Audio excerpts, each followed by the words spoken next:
Sir जैसे कि अभी आजकल के ज़माने में सब स्टूडेंट्स जो न्यू जनरेशन काफ़ी फिक्स होती है कि मुझे यही करना है, ये है मेरा पैशन ये है। तो सर मतलब ज़रूरी है कि लाइफ में एम रहना ही चाहिए। जैसे कोई लोग मेरी तरह भी होते हैं कि भई उन्हें लाइफ में नहीं समझ में आता कि भई अब क्या किया जाए, क्या किया जाए? मैंने आपके 1-2 वीडियोज़ देखे भी हैं जिसमें आपने कहा है कि गिव योरसेल्फ टाइम, थोड़ा आप अकेले में जाओ 7-8 दिन, थोड़ा शांति से खुद को एनालाइज़ करो।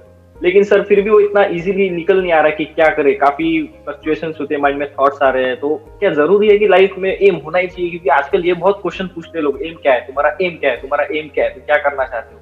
How old are you? 23 sir. 23। तो 23 की एज में एटलीस्ट हमको इतना तो पता होना चाहिए कि मेरा किस काम में इंटरेस्ट है। और अगर मैं आपसे पूछता हूँ आपका किस चीज में इंटरेस्ट है, तो क्या जवाब आएगा? स्पोर्ट्स। स्पोर्ट्स में है सर। ये बहुत बाद में ध्यान में आया सर, मतलब इंजीनियरिंग में आ गया मैं, उसके 3 साल बाद मेरा दिमाग चलने लगा आपके वीडियोस देख के, फिर मेरा दिमाग उतना विकसित होने लगा, फिर समझ में आ गया ओके इस तरीके से होता है। अच्छा। तब तक बस इंजीनियरिंग 12th हो गई, चलो इंजीनियरिंग कर लो, तो इस तरीके से वो फ्लो में हो गया सर। इसको ध्यान से समझते हैं कि एम हम कहते किसे हैं और एम क्या होता है। बहुत सारे लोग हैं जो बहुत ही कम एज में, अगर आप उनसे जाकर के पूछोगे, मान लो वो 10th में 11th में है, उनसे आप पूछोगे भाई क्या करना है, उनको बिल्कुल क्लियर है कि मुझे ये करना है, फिर उसके बाद में ये करना है, फिर ये होगा, फिर ये होगा, फिर ये होगा। तो वो जो एम उनको लग रहा है कि उन्होंने बनाया है, इन majority of the cases 99.99% cases में वो एम खुद नहीं बनाते हैं, वो इस सोसाइटी उनके लिए बना देती है, पहले से ही पाथ बना देती है। हर एक की फैमिली में कोई ना कोई आइडल होता है, यानी उस फैमिली बैकग्राउंड के हिसाब से जिसको भी रिस्पेक्ट सबसे ज्यादा मिलती है उस फैमिली सर्कल में, तो सबके ऊपर वही प्रेशर होता है कि उनके जैसा बनो। जी जी जी। किसी की फैमिली में कोई सीए होते हैं, किसी की फैमिली में कोई इंजीनियर भैया होते हैं, या फिर कोई ऐसी फैमिली होती है जहां पे सबने प्राइवेट जॉब करी है और वहां की प्रॉब्लम्स देखी हैं, तो उनके माइंड में गवर्नमेंट जॉब बैठी होती है। तो डिपेंडिंग अपॉन कि उनका क्या बैकग्राउंड है, उसके हिसाब से वो एम, वो गोल उनके लिए सेट कर दिया जाता है। तो अब आपका क्वेश्चन ये है कि क्या ये एम होना चाहिए? तो एक्चुअल में देखा जाए तो उन्होंने तो कोई एम सेट किया ही नहीं है। देखने में लग रहा है ऊपर ऊपर से कि उनकी लाइफ में कोई एम है, बट वो एम मीनिंगलेस है, क्योंकि उस एम की तरफ कभी उन्होंने ध्यान से सोचा ही नहीं कि क्या मेरा इस काम में इंटरेस्ट भी है या नहीं है। बस पीछे से वो एम उनका बन गया है, बचपन में ही ऐसी कंडीशनिंग हो गई है। जैसे किसी रोबोट को बता दिया है कि भाई रोबोट तेरे को ये काम करना है, this is the task that you need to do, इसमें कोई सवाल नहीं पूछना, बस तेरे को ये करना है। तो उसको एम नहीं कहेंगे। एम मतलब क्या कि जो आपको क्लियर हो पहले तो कि आपको क्या करना है। जैसे आपने बताया कि मैंने इंजीनियरिंग करी, लेकिन अब मेरे को क्लियर है कि मेरे को स्पोर्ट्स में ही आगे बढ़ना है। स्पोर्ट्स में भी क्या? Is it football, cricket? What do you mean by sports? Sir मुझे actually I want to work as an administrator, क्योंकि मैंने एडमिनिस्ट्रेशन का कोर्स किया है। तो जरूरी नहीं कि क्रिकेट फुटबॉल जैसे इवेंट्स हो रहे हैं, वर्ल्ड कप, तो वर्ल्ड कप में या फिर ओलंपिक्स में या फिर वुमेन्स वर्ल्ड कप अभी इंडिया में होने वाला था, लेकिन वो पोस्टपोन हो गया। तो वो सब चीजें अभी कोरोना वायरस की वजह से एक्सटेंड हो रही है। राइट। तो ऐसे फील्ड में काम करना है और ये एक्सपीरियंस लेना है। हाँ, तो अब आप ऐसा क्यों कह रहे हो कि आपके पास में कोई एम नहीं है? आपके पास में तो एम है और वो एम बिल्कुल क्लियर है। इंपॉर्टेंट ये नहीं है कि आप अभी पैसा कम कमा रहे हो या ज्यादा कमा रहे हो, इंपॉर्टेंट ये है कि आप आने वाले टाइम में क्या करने वाले हो। और वहां पर भी पैसे से ज्यादा जो चीज इंपॉर्टेंट है वो ये है कि जो आप काम करने वाले हो, दिन में 8 घंटे 10 घंटे, हफ्ते में 5 दिन 6 दिन, क्या उसमें आपका कोई इंटरेस्ट है या नहीं है? स्पोर्ट्स एडमिनिस्ट्रेशन में आपका एक्चुअल में इंटरेस्ट है, जिसके लिए आपने इंजीनियरिंग की अपनी पूरी पढ़ाई कंप्लीट करी और उसको भी छोड़ दिया, उस डायरेक्शन में भी कुछ नहीं कर रहे हो, तो that means you are so passionate about it. तो अब आपको फिगर आउट सिर्फ इतना सा करना है, ऐसे लोगों के कांटेक्ट में आना है जो ऑलरेडी वहां पर एक लेवल तक पहुंच चुके हैं, और उनसे मिलना है, उनसे बात करनी है, उनसे समझने की कोशिश करनी है, मे बी इसके बारे में और नॉलेज गैदर करनी है। जी सर। पढ़ना है कि ये जो अलग अलग तरह की लीग्स होती हैं पूरी दुनिया में क्या क्या होती है, तो वहां से आपका दिमाग खुलेगा। हो सकता है अभी इस फील्ड को आप एक लिमिटेड दायरे में देख रहे हो जहां तक आपको पता है। जी सर। हो सकता है आप ये सोच रहे हो कि अच्छा यहाँ पे मैक्सिमम कितने की नौकरी मिल जाएगी, 20-30-50 हजार रुपए की। अभी हो सकता है आपका दिमाग ऐसे चल रहा हो, बट हो सकता है जब आप डीपली इसको स्टडी करना शुरू करो तो आपको समझ आए कि ये रोल कितना इंपॉर्टेंट है। मतलब बेसिकली आप बैकएंड में आ गए ना, आप फ्रंट में नहीं हो, लेकिन ये एथलीट्स और ये जो स्पोर्ट्समैन है, इनके पीछे क्या हो रहा है उसको मैनेज करना। तो जो उसको मैनेज कर रहा है वो कितना कमा सकता है और वो क्या क्या कर सकता है। हो सकता है वो सारी चीजें आपके माइंड में अभी हो ही ना हो, क्या सकता है पक्का होगा ही नहीं। तो जब आप स्टडी करना शुरू करोगे, इसकी डेप्थ में जाना शुरू करोगे, तो आपका माइंड क्लियर होगा कि ये पॉसिबिलिटीज है, और हो सकता है वो पॉसिबिलिटीज जहां तक आप सोच रहे हो उससे बहुत बड़ी हो। इसी फील्ड में आपको ऐसे ऐसे लोग देखने को मिल जाएंगे इंडिया में भी और वर्ल्ड के अलग अलग पार्ट्स में भी, जो लाखों रुपए महीने का कमा रहे होंगे। Yes sir. और एक बार को मैं कहता हूं in the worst case scenario नहीं भी कमा रहे, अरे यार आप 50,000 रुपए महीने का भी कमा रहे हो, but at least you are doing what you really want to do. इससे बड़ी चीज क्या होगी? सही है सर। जो आपकी बाकी की लाइफ है, अभी तो 23 साल के ही हो, 2 साल आपको लग जाते हैं प्रॉपर तरीके से कहीं सही जगह तक पहुंचने में, तो 25 साल के बाद मान लो 65 की एज में आप रिटायर होते हो, तो 40 साल तक आप एक काम करने वाले हो सुबह से लेकर के रात तक। तो ये 40 साल आपके कैसे होंगे?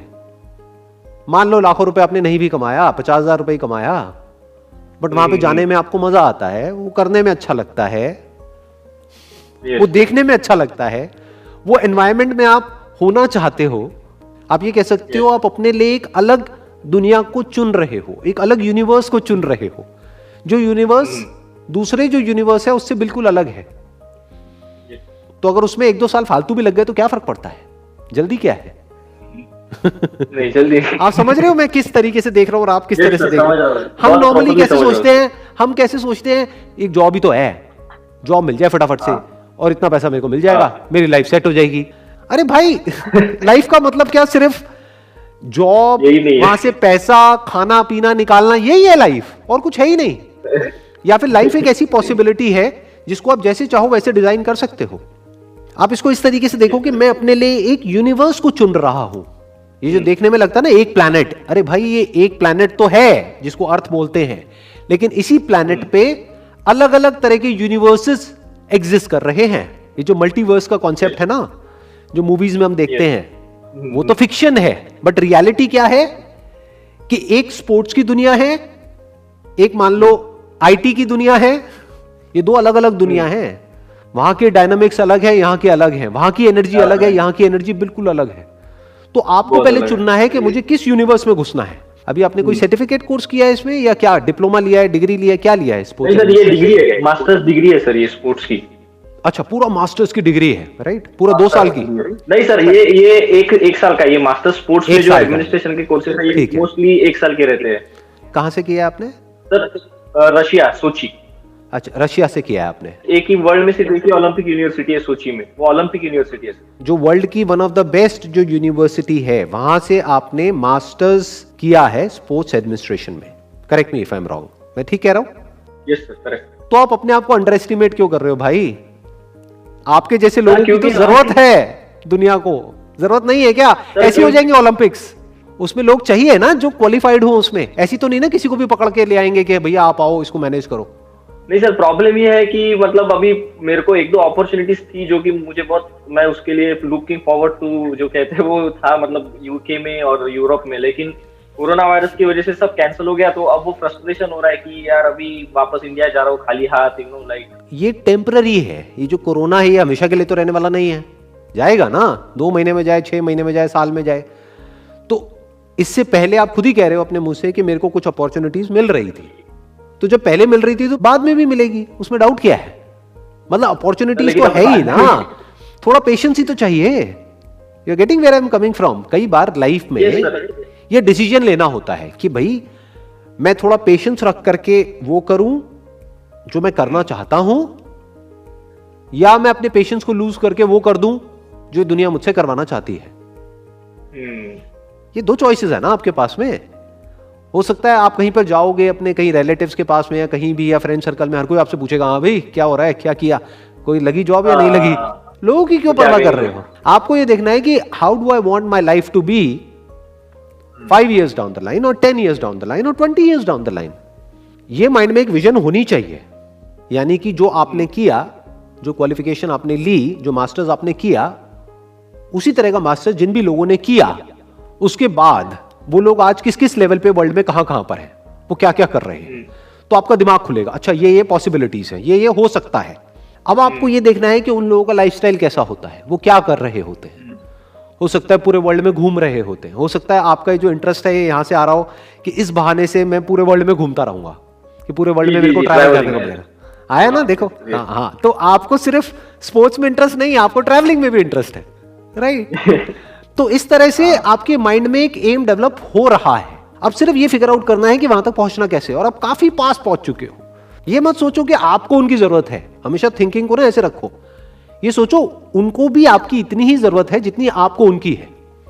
हमेशा ऐसे सोचना चाहिए। क्या उनका काम आपके बिना चल जाएगा? नहीं, सोचो नहीं, वो नहीं। अरबों खरबों रुपए की स्पॉन्सरशिप्स ले रहे हैं, इतना पैसा उनके पास में आ रहा है, उस पैसे से वो इतना बड़ा इवेंट मैनेज कर रहे हैं, क्या वो अकेले सब कुछ कर लेंगे? नहीं, नहीं, नहीं। फिर तो उनको भी आपकी उतनी ही जरूरत है जितनी आपको उनकी। तो it's a win win situation. तो आज नहीं तो कल आपको तो काम मिलना ही मिलना है, खाली तो बैठ ही नहीं सकते, क्योंकि आपने वो चीज करी है जो बहुत लोग नहीं करते हैं, या ये कह लो ज्यादातर लोगों को पता ही नहीं होता है। मैंने भी आज पहली बार सुना है कि ऐसा भी कुछ होता है जो आप बता रहे हो। तो इसका मतलब बहुत ही कम लोग हैं दुनिया में जो उसमें क्वालिफाइड हैं जिस फील्ड में आप क्वालिफाइड हो, लेकिन इसकी डिमांड बहुत बड़ी है। चाहे वो NBA हो, चाहे वो सॉकर हो, चाहे वो IPL में, हर जगह है इसकी डिमांड। कहां नहीं है? तो सबको आपकी जरूरत है। तो अपने आप को इस तरीके से देखो। आई होप कि आपको आंसर मिला है आपके क्वेश्चन का, जो आपने सर बहुत अच्छे से आंसर मिला है sir. Thank you very much sir, thank you very much. Most welcome.